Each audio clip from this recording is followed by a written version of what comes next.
Well, the current update is that the last 24 hours, there hasn't been any movement within this bore tunnel, which was being made for the rescue effort, because the probe which we were doing inside with the help of the auger, the auger machine itself has had a bit of an accident. It has actually broken, a portion of it has broken, and that broken portion has to be pulled out. So the tunnel itself is blocked at the moment. The access tunnel is blocked at the moment, and work is going on to cut that portion, the broken portion, and bring it out. For that, special machines have been flown in, special cutters have been flown in from different parts of the country by the Indian Air Force, and work on that aspect is about to begin sometime today, hopefully. So, as a result, there is no access being made through this particular route at the moment. But the good news is that the 41 workers are all safe, sound. They are speaking to their relatives. The logistics is in place. The 6-inch and 4-inch pipes are all intact. The power line is intact. Water is going inside. More relatives have arrived there. So, as far as the psychological aspect is concerned and the physiological well-being is concerned, they are waiting. They are ready for the long haul there. Why the long haul is because now the further cutting of the bore hole, which was being made with the auger, will have to be done manually.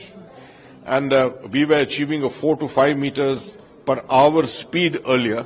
This will be reduced quite drastically. One cannot say as to what the speed will be. It will be dependent on the type of metal, the type of rock, etc., which is they are going to encounter in the next 10 to 15 meters.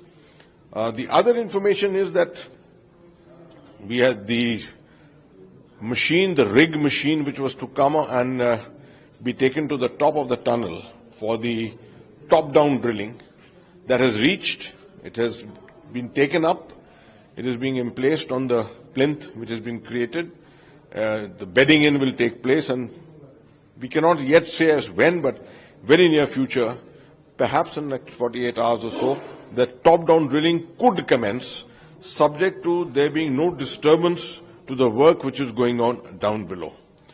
So both the routes in that case will be, both the attempts will be then on at the same time. Simultaneously, these attempts from the top down and from the horizontal direction will be made at that time. Yesterday you spoke about penetrating radar, ground penetrating radar. Will it still be used, and how it will be function? Yes, ground penetrating radar is a technology.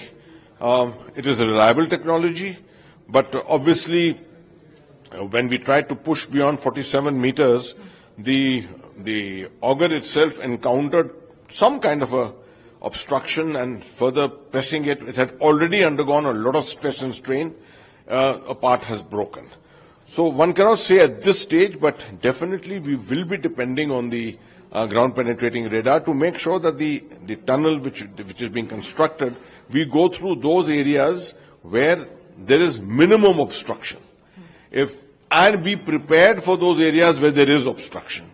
Because this tunnel has to be straight. You cannot make it in a winding way, so you have to go straight absolutely. It will help us to anticipate and be prepared to be able to encounter and remove any obstacles which come in the way. So currently two methods are being used. First, you're trying to remove the auger. That's right. That's the more important thing. At the moment the auger is being removed, then this manual effort will start on the horizontal side. And about the vertical drilling? Vertical drilling will perhaps start in about 48 hours. I cannot lay a timeline fully yet, but hopefully it should start in that time frame, provided all the machinery is in place. Machinery is already there. It is being placed on the spot, and once it is stabilized, then only the machinery will start working. So when can we expect this whole operation to restart again? Well, restarting depends a lot on when this auger is pulled out. It is it's a very laborious process to cut those parts and remove them. To my mind, it should take not less than 48 hours to cut and remove this. So at least give it a 48-hour gap from now before you can really find serious efforts recommencing. Till then, all efforts to keep preparation in place will continue.